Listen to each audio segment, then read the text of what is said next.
Fala galera, como eu tinha prometido, no Nerd Saurus Comenta de hoje eu vou falar sobre as tretas e bastidores de Hollywood.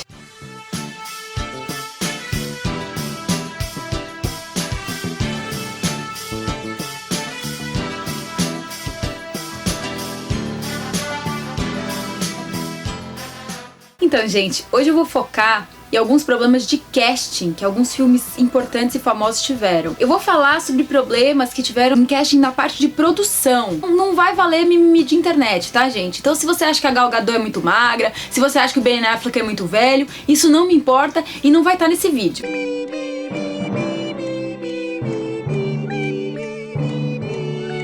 O primeiro filme que eu vou falar é Entrevista com o Vampiro. Ele teve dois dos atores mais importantes de Hollywood no auge das suas carreiras.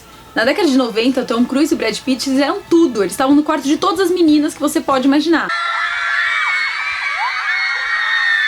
Acontece que a Anne Rice, que é a escritora do livro, ela não gostava da ideia de escalarem o Tom Cruise. E principalmente o fato dele fazer o Lestat. Ela falou, já que vocês vão colocar o Tom Cruise no meu filme, pelo menos faz ele trocar de papel com o Brad Pitt. O Brad Pitt, não sei se vocês sabem, tinha uma fama de bad boy na época, e o Tom Cruise era o bom moço. E ela não acreditou muito na capacidade dele de fazer o Lestat. Só que o estúdio falou, não, você assinou o contrato, a gente coloca quem a gente quiser, fazendo o que quiser.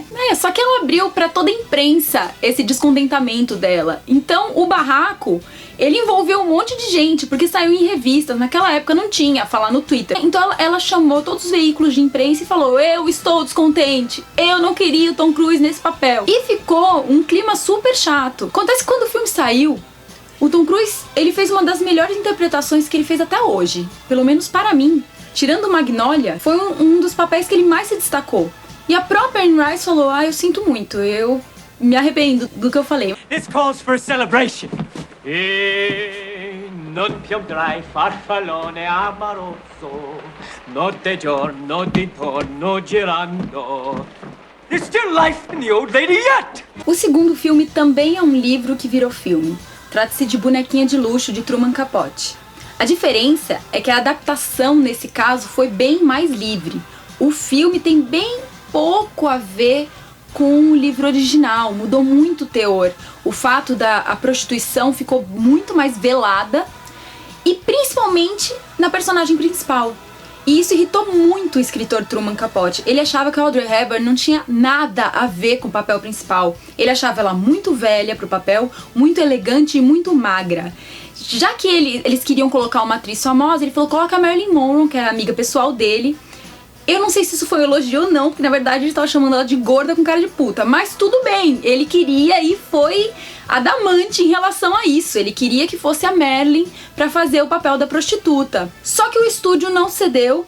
A Audrey fez, virou um filme clássico, entrou pra história. Eu particularmente gosto muito, mas realmente tá bem distanciado do livro. E mudou muito a personagem principal. A Audrey Hepburn é uma mulher muito elegante e ela estava vestida por Givenchy. Não conheço nenhuma garota de programa que se veste daquele jeito. Outra grande polêmica que teve nesse filme foi o fato de ter sido escalado um ator pra fazer um papel que no filme foi colocado como inquilino dela e era um papel oriental.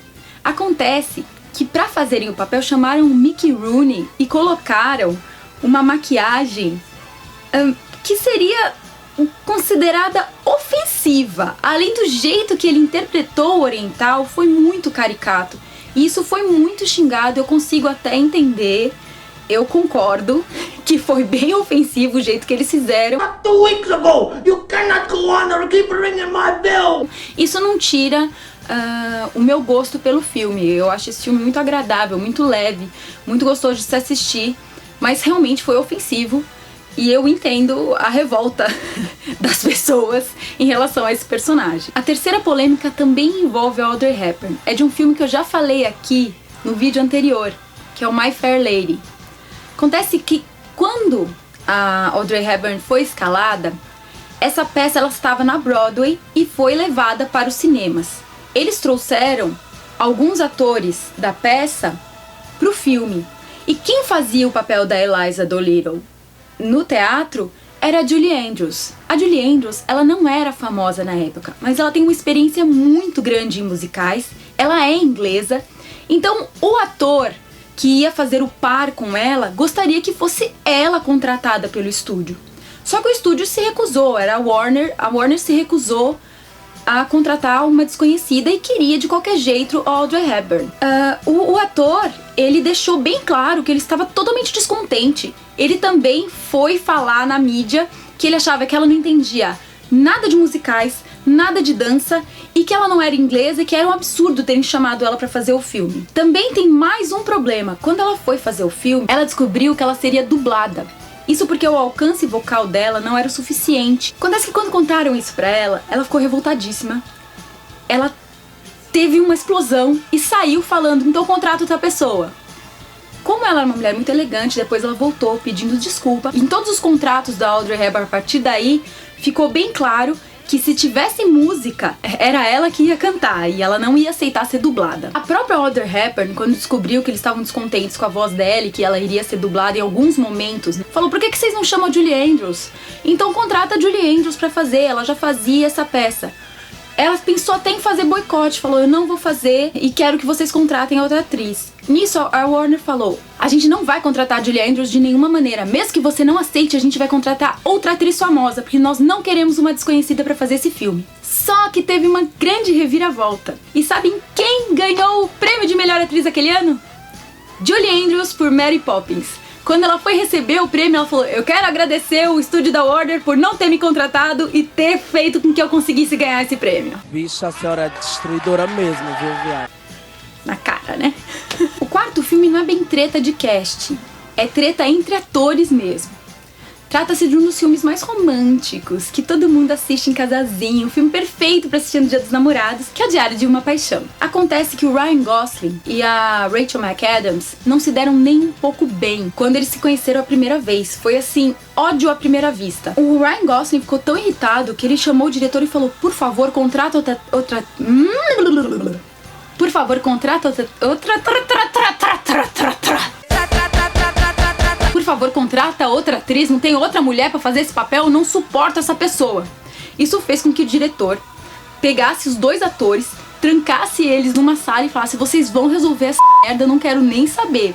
Os atores ficaram gritando um com o outro por horas e saíram falando, ok, tá tudo bem entre nós.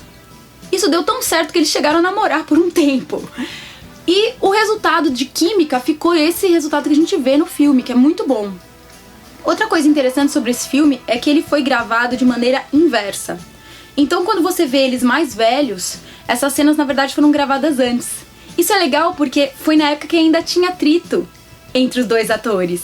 Por isso que as cenas saíram tão intensas em termos de rancor e ódio, porque eles realmente odiavam um o outro. Look at us, we're already fighting. Well, that's what we do. We fight. You tell me when I'm being an arrogant son of a bitch, and I tell you when you're being a pain in the ass. Which you are, 99% of the time. As cenas de quando eles eram mais jovens, que foram gravadas depois, já tava rolando um clima entre o casal. E por isso que ficou tão bom esse lance deles estarem se apaixonando, porque os atores realmente estavam se apaixonando. Esse último filme é uma grande lenda dentro de Hollywood. E eu vou explicar por quê. Quando o cachorro cala a boca. É Rocky. Esse filme foi escrito somente pelo Sylvester Stallone. Ele tava com a carreira muito fraca. Ele tava trabalhando, ganhando $35 por semana, sendo aquele cara que acompanha no cinema as pessoas por seus assentos. Ele tinha até participado de um filme pornô. Que inclusive quando ele virou um ator famoso, eles renomearam o filme Garanhão Italiano e passaram a vender aí no mercado escuso.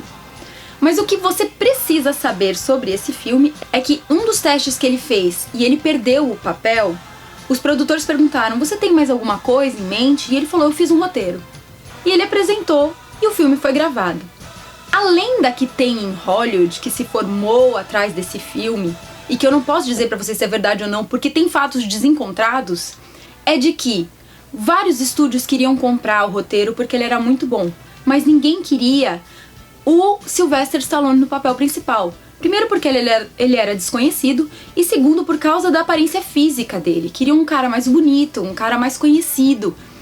E ele falou, não, eu não quero vender o meu script, eu quero aparecer no filme, eu escrevi esse filme pra mim. E o estúdio foi aumentando o valor, aumentando o valor, aumentando o valor, até que eles chegaram nesse ponto de, olha, vamos fazer o filme com orçamento bem baixo, você vai ser o ator principal, mas você não ganha muito sobre isso. E o filme virou o que virou. Foi o primeiro filme sobre esportes a ganhar um Oscar, foi o filme que mais arrecadou dinheiro naquele ano, e ele teve um gasto muito pequeno. Aliás, pra vocês saberem, aquela cena que ele tá correndo, ela foi feita sem licença. Aliás, a maneira que ela foi feita foi ilegal.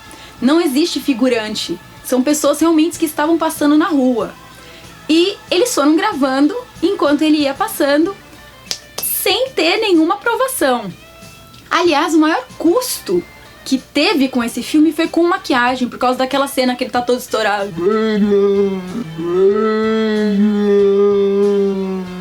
Foi o maior gasto que o filme teve. O filme teve um orçamento muito baixo. Tornou-se uma lenda essa história de que ninguém queria o ator e ele virou a pessoa que ele é hoje, principalmente dentro de Hollywood, uma superpotência, que ele tá com 70 anos e ainda é um ator que traz público pro cinema.